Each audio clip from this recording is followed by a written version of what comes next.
नमस्कार, मैं डॉक्टर सुदेश कांतेजा आप सभी का आपके अपने डीएस एकेडमी पे स्वागत और अभिनंदन करती हूँ। जैसे कि आप सभी को ज्ञात है, इस समय हम चल रहे हैं हिंदी के प्रैक्टिस सेट में। प्रैक्टिस सेट में भी हम प्रतिदिन 25 प्रश्नों की श्रृंखला आपके लिए लेकर आते हैं, जो नवीन है, प्रतियोगी परीक्षाओं की दृष्टि से बहुत ही महत्वपूर्ण है। अगर आप चैनल पर नए हैं तो चैनल को सब्सक्राइब कीजिए। आपने चैनल सब्सक्राइब कर रखा है तो क्लास को लाइक कीजिए और जितना हो ज़्यादा से ज़्यादा दोस्तों में शेयर कीजिए। आज की क्लास के 25 प्रश्नों की श्रृंखला में हम आगे बढ़ें, इससे पहले हम आपको बता दें कि डीएस एकेडमी का टीजीटी और पीजीटी का जो बैच है वो संचालित है नाम मात्र शुल्क के साथ में। जो भी बच्चे बैच ज्वाइन करना चाहते हैं वो 9568802463 पे कॉल कर सकते हैं। क्लासें बहुत विस्तृत और अवधारणात्मक है, साथ ही में बेसिक रूप से आपको समझाने का भी प्रयास है। क्वालिटी ये है, जो विशेषताएं हैं वो ये हैं कि आपको क्लास में ही अधिक से अधिक तैयार कराया जाता है। आप जो पढ़ रहे हो उससे कैसे प्रश्न बनेंगे या किस तरह आपको तैयारी करनी है, किस तरह के प्रश्नों पे आपको फोकस करना है, ये सब आपको क्लास में ही बताया जाता है। तो जो भी बच्चे कम समय में अधिक तैयारी करना चाहते हैं, अपनी दृष्टि को और भी तेज करना चाहते हैं कि हाँ, इस तरह से पढ़ के हम और भी तथ्यों को आसानी से तैयार कर सकते हैं, ट्रिक के माध्यम से भी इस बार पढ़ाया जा रहा है, वो बच्चे समय से एडमिशन ले सकते हैं नाम मात्र शुल्क के साथ में। इसी के साथ हिंदी के प्रैक्टिस सेट की बात करें तो डीएस एकेडमी का हिंदी का प्रैक्टिस सेट है, जिसमें हम आपको 50 टेस्ट पेपर दे रहे हैं।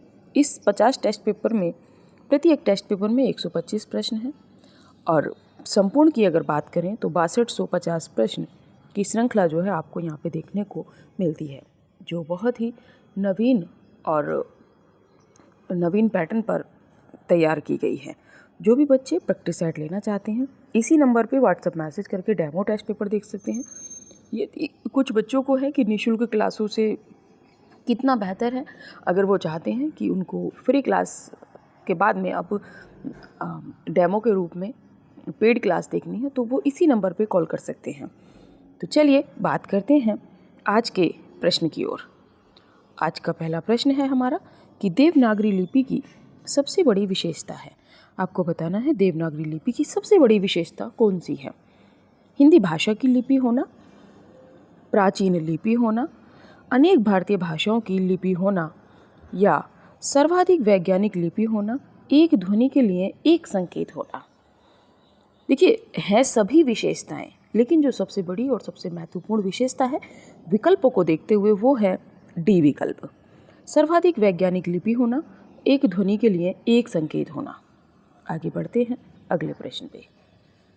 प्रश्न है कर्म कारक के लिए प्रयुक्त होने वाला चिह्न है। आपको बताना है कि कर्म कारक के लिए कौन सा चिह्न प्रयुक्त होता है। ने के लिए, से, को। तो कर्ता ने कर्म को करण से या द्वारा, संप्रदान के लिए अपादान से अलग होने के अर्थ में, वहाँ से द्वारा के लिए था, यहाँ पे अलग होने के अर्थ में। षष्ठी में आता है आपका संबोधन का की के रारी रे संबंध। सप्तमी में अधिकरण में पर और संबोधन में आपका आता है हे भो अरे करके। ये आपके चिह्न हैं जो कारक में चलते हैं। बढ़ते हैं अगले प्रश्न पे। अगला प्रश्न है अनुष्टुप है। आपको बताना है कि अनुष्टुप क्या है। एक छंद, एक अलंकार, एक गुण या एक रस। तो अनुष्टुप क्या है। अनुष्टुप एक छंद है। ठीक है, बढ़ते हैं अगले प्रश्न पे। अगला प्रश्न है अन्य अन्य शब्द का संधि विच्छेद होगा। इसका सही संधि विच्छेद क्या होगा। अधन न्यान्य, अन्य धन अन्य, अनधन यान्य, अन्य धन अन्य। तो इसमें जो आपका सही विकल्प होगा अन्यान्य शब्द का सही संधि विच्छेद बी विकल्प आपका सही होगा। आगे बढ़ते हैं अगले प्रश्न पे।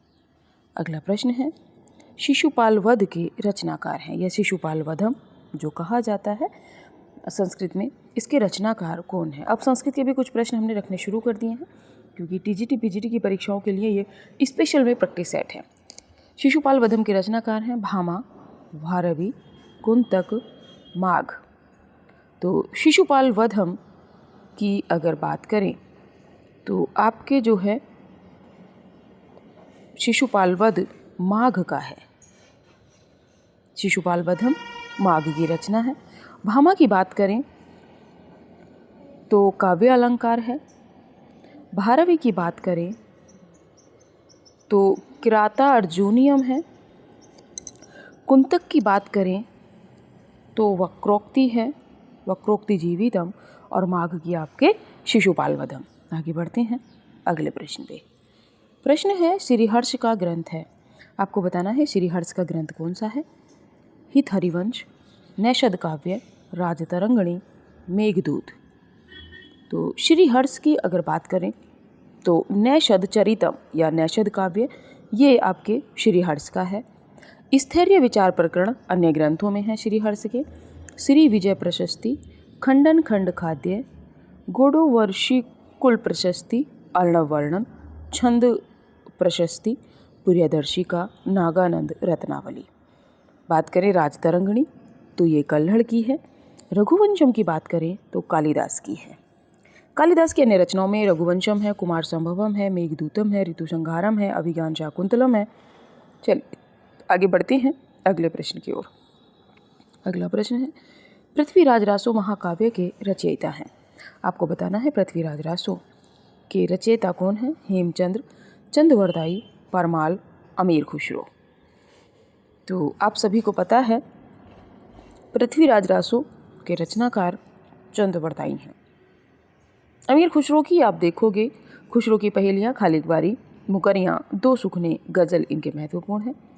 परमाल की बात आई है तो यहाँ पे परमाल रासो कर लीजिए, जगनिक का है। और हेमचंद्र का काव्यानुशासन है या हेमचंद्र शब्दानुशासन। आगे बढ़ते हैं अगले प्रश्न पे। प्रश्न है निम्नलिखित युग्मों में से कौन सा युग्म सही नहीं है। आपको बताना है इनमें कौन सा युग्म सही नहीं है। नीलोत्पलम कर्मधारय समास, दशानन बहुव्रीहि समास, राम लक्ष्मणो अव्ययभाव समास, दिवारात्रि द्वंद्व समास। अब इसमें अगर बात की जाए तो इसमें जो गलत है नीलोत्पलम या नीलोत्पल में आपका कर्मधारय समास है, बिल्कुल ठीक है। दशानन, दश हैं आनंद जिसके, बहुव्रीहि समास है। दिवारात्रि में दिव और दिन और रात्रि आपका द्वंद्व समास है। राम लक्ष्मणो, राम च लक्ष्मण च, यहाँ पे आपका राम और लक्ष्मण अव्ययभाव समास, ये आपका गलत है। बढ़ते हैं अगले प्रश्न पे। अगला प्रश्न है विनय पत्रिका नामक ग्रंथ की रचना किसने की है। आपको बताना है कि विनय पत्रिका जो कैसा काव्य है, ब्रज भाषा का है। इसकी रचना किसने की है। मलुकदास, गोस्वामी तुलसीदास, विक्रमादित्य, केशवदास। अगर बात करें विनय पत्रिका तो विनय पत्रिका के रचनाकार आपके तुलसीदास जी हैं। तुलसीदास जी की बात करें तो 12 ग्रंथ प्रमाणिक माने जाते हैं। दोहावली, कवित्त रामायण, गीतावली, रामचरितमानस, रामाज्ञा प्रश्नावली, विनय पत्रिका, रामलला नहचू, पार्वती मंगल, जानकी मंगल। वहीं पे अगर आप देखोगे तो केशवदास की आपके सामने आ जाती हैं कवि प्रिया, रसिक प्रिया, रामचंद्रिका, वीर सिंह, देवचरित्र। चलिए आगे बढ़ते हैं अगले प्रश्न पे। अगला प्रश्न है देव कवि किस जिले के थे। आपको बताना है जो देव कवि हैं देवदत्त आपके रीतिकाल के कवि, ये किस जिले के थे। मैनपुरी, बनारस, गोरखपुर, इटावा। तो देव जो हैं ये आपके इटावा ज़िले के थे। रचनाओं में अगर बात करें तो भाव विलास है, भवानी विलास है, रस विलास, सुख सागर तरंग, अष्टयाम, प्रेम चंद्रिका, काव्य रसायन। आगे बढ़ते हैं अगले प्रश्न पे। प्रश्न है कान भरना मुहावरे का अर्थ है। आपको बताना है कान भरना मुहावरे का क्या अर्थ है। धोखा देना, चालाक होना, चुगली करना, असर न होना। तो कान भरना, कान भरने का मतलब है कि चुगली करना, किसी दूसरे के विषय में कान भरना। सी विकल्प आपका सही है। बढ़ते हैं अगले प्रश्न पे। अलौकिक का शुद्ध शब्द है। अलौकिक का शुद्ध शब्द क्या होगा? अलौकिक, अलौकिक, अलौकिक, अलौकिक। इसमें जो आपका सही विकल्प होगा वो अलौकिक जो है आपका सी विकल्प सही होगा। बढ़ते हैं अगले प्रश्न पे। प्रश्न है घनानंद की कृतियाँ किस भाषा में हैं? आपको बताना है कि घनानंद जो रीतिकालीन कवि हैं उनकी कृतियाँ किस भाषा में हैं? अवधी, खड़ी बोली, ब्रज भाषा, मैथिली। तो घनानंद की जो कविताएं हैं, जो कृतियां हैं, वो आपकी ब्रज भाषा में हैं, जो पद हैं ब्रज भाषा में। घनानंद की बात करें तो सुजान सागर, सुजान बोध के आधार पर जो है माना भी जाता है कि इनकी जो प्रेमिका थी वो नर्तकी थी सुजान। कृपाकांड, रसकेल वल्ली, कोकशार, विरह लीला, सुजान सागर, ये सभी घनानंद की रचनाएं हैं। बढ़ते हैं अगले प्रश्न पे। अगला प्रश्न है अतिथि का पर्यायवाची है। आपको बताना है अतिथि का पर्यायवाची क्या है? अमृत फल, उन्नयन, आगंतुक, आजन्म। तो अतिथि का पर्यायवाची है आगंतुक। अतिथि बिना अतिथि के जो आ जाए यानी कि आगंतुक, आने वाला। आगे बढ़ते हैं अगले प्रश्न पे। प्रश्न है आजन्म शब्द में समास है। आपको बताना है आजन्म शब्द में कौन सा समास है? बहुव्रीहि समास, द्वंद्व समास, अव्ययभाव समास, कर्मधारय समास। तो अब बात करें तो बहुव्रीहि समास वहाँ होता है जब दो शब्द मिलकर किसी तीसरे शब्द का विशेषण बनाते हैं या विशेषण बन जाए तो वहाँ बहुव्रीहि समास होता है। इसी में बात करें द्वंद्व समास, इसमें पूर्व पद उत्तर पद दोनों प्रधान होते हैं। अव्ययभाव की बात करें तो अव्ययभाव में जो पहला पद है वो अव्यय होता है, जैसे कि आजन्म, आ इसका व्यय नहीं होगा तो यहाँ पे जो है आपका सी विकल्प सही होगा, अव्ययभाव समास। कर्मधारय में आपको पता है एक विशेषण दूसरा विशेष्य होता है, एक उपमान अथवा दूसरा उपमेय होता है, तो वहाँ पे कर्मधारय समास होता है। बढ़ते हैं अगले प्रश्न पे। अगला प्रश्न है राष्ट्र की भाववाचक संज्ञा है। आपको बताना है राष्ट्र की भाववाचक संज्ञा क्या है? राष्ट्रीय, राष्ट्रीय, सौराष्ट्र, राष्ट्रीयता। तो राष्ट्र की भाववाचक संज्ञा जो है वो राष्ट्रीयता है। बढ़ते हैं अगले प्रश्न पे। प्रश्न है राम शब्द के षष्ठी एकवचन का रूप है। आपको बताना है राम शब्द के षष्ठी एकवचन का रूप क्या है? रामौ, रामस्य, रामे, रामेषु। इसमें जो आपका सही विकल्प होगा राम शब्द के षष्ठी एकवचन का रूप वो रामस्य होगा। बी विकल्प आपका सही होगा। बढ़ते हैं अगले प्रश्न पे। प्रश्न है सिर उठाना मुहावरे का सही अर्थ है। आपको बताना है सिर उठाना मुहावरे का सही अर्थ क्या है? रंग उतर जाना, भेद प्रकट करना, बहुत पछताना, विद्रोह करना।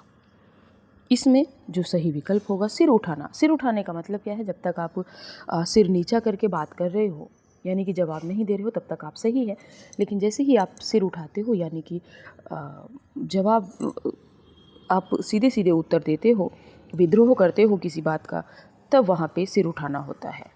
डी विकल्प आपका इसमें सही है। बढ़ते हैं अगले प्रश्न पे। प्रश्न है यहाँ पर नीमा, नीमा किस कवि की माता का नाम था? रहीमदास, सूरदास, कबीरदास, मलूकदास। तो नीमा जो है ये किसकी माता का नाम था? ये था कबीरदास की माता का नाम। नीरू और नीमा जो जुलाहा दंपति थे उन्होंने इनको पाला था। आगे बढ़ते हैं अगले प्रश्न पे। प्रश्न है रचना के आधार पर वाक्य के भेद हैं। आपको बताना है कि रचना के आधार पर वाक्य के कितने भेद हैं। तो रचना की दृष्टि से अगर हम देखेंगे तो वाक्य 3 प्रकार के होते हैं। कौन कौन से? आपके सरल वाक्य होगा, संयुक्त वाक्य होगा और मिश्र वाक्य होगा। और इन सबको अगर आपको विस्तृत पढ़ना है तब आप व्याकरण की प्लेलिस्ट में जा सकते हैं। व्याकरण में आपको व्याकरण कंप्लीट करा रखी है, आप वहाँ पर देख सकते हैं। बढ़ते हैं अगले प्रश्न पे। अगला प्रश्न है पश्चिमी हिंदी के अंतर्गत कौन सी भाषा नहीं है? आपको बताना है पश्चिमी हिंदी के अंतर्गत कौन सी भाषा नहीं है। बघेली, ब्रज, कन्नौजी, खड़ी बोली। तो पश्चिमी हिंदी के अंतर्गत कौन सी बोल भाषा नहीं है? बघेली। अगर बात करें तो अवधी, बघेली और छत्तीसगढ़ी, ये जो है आपकी पूर्वी हिंदी के अंतर्गत आती हैं। बाकी खड़ी बोली या कोरबी, ब्रज, हरियाणवी, बुंदेली, कन्नौजी, ये सभी आपकी पश्चिमी हिंदी के अंतर्गत हैं। बढ़ते हैं अगले प्रश्न पे। प्रश्न है, नहुष नाटक किसने लिखा है? आपको बताना है नहुष किसने लिखा है। भारतेंदु हरिश्चंद्र, वियोगी हरि, शिवमंगल सिंह सुमन, चंद्रधर, गोपाल चंद गिरधरदास। तो इसमें अगर बात करें तो नहुष नाटक गोपाल चंद गिरधरदास ने लिखा है। बढ़ते हैं अगले प्रश्न में। तिरंगा शब्द में समास है, आपको बताना है तिरंगा शब्द में कौन सा समास है। द्वंद्व समास, अव्ययभाव समास, द्विगु समास, कर्मधारय समास। तो तिरंगा जिसमें पहला पद संख्यावाची होता है वहाँ पे द्विगु समास होता है। बाकी की विशेषताएं आप देख चुके हो। आगे बढ़ते हैं अगले प्रश्न पे। प्रश्न है, अखरावट काव्यकृति के रचयिता हैं। आपको बताना है अखरावट काव्यकृति किसने लिखी है। मलिक मोहम्मद जायसी, कुतुबन, मंझन, उस्मान। तो बात करें अखरावट की तो जायसी जी की है। अखरावट, आखिरी कलाम, पद्मावत, ये सभी मलिक मोहम्मद जायसी की हैं। कुतुबन की बात करें तो मृगावती, मंझन की बात करें तो मधुमालती और उस्मान की बात करें तो चित्रावली। इसी के साथ में बढ़ते हैं अगले प्रश्न पे। आडंबर बहुत किंतु वास्तविकता कुछ नहीं के लिए सही लोकोक्ति है। आपको बताना है कि आडंबर बहुत किंतु वास्तविकता कुछ नहीं के लिए सही लोकोक्ति है। आँख का अंधा, नाम नयन सुख, ऊंची दुकान, फीका पकवान, ऊँट के मुंह में जीरा, खोदा पहाड़, निकली चुईया। तो आडंबर बहुत किंतु वास्तविकता कुछ नहीं, इसकी जो सही लोकोक्ति है वो यही है कि ऊंची दुकान, फीका पकवान। आप लोग बताइएगा कि 25 प्रश्नों में आपके कितने प्रश्न सही हुए। प्रश्नों का स्तर बढ़ाया जाए या यही रहने दें, जैसा भी है आप लोग कमेंट करते रहिए। जितना हो क्लास को ज़्यादा से ज़्यादा दोस्तों में शेयर करते रहिए। इस तरह के प्रश्न हम प्रतिदिन लाते रहेंगे। तो अभी की जो क्लास है, जिनको भी बच्चों को बैच या एडमिशन या प्रैक्टिस सेट से संबंधित जानकारी लेनी है, वो दिए गए डिस्क्रिप्शन में कॉन्टैक्ट नंबर में कॉल कर सकते हैं, अन्य जानकारी ले सकते हैं। अभी की क्लास यहीं तक रखते हैं। मिलेंगे अगली क्लास में अगले नए प्रश्नों के साथ में। आप सभी का धन्यवाद।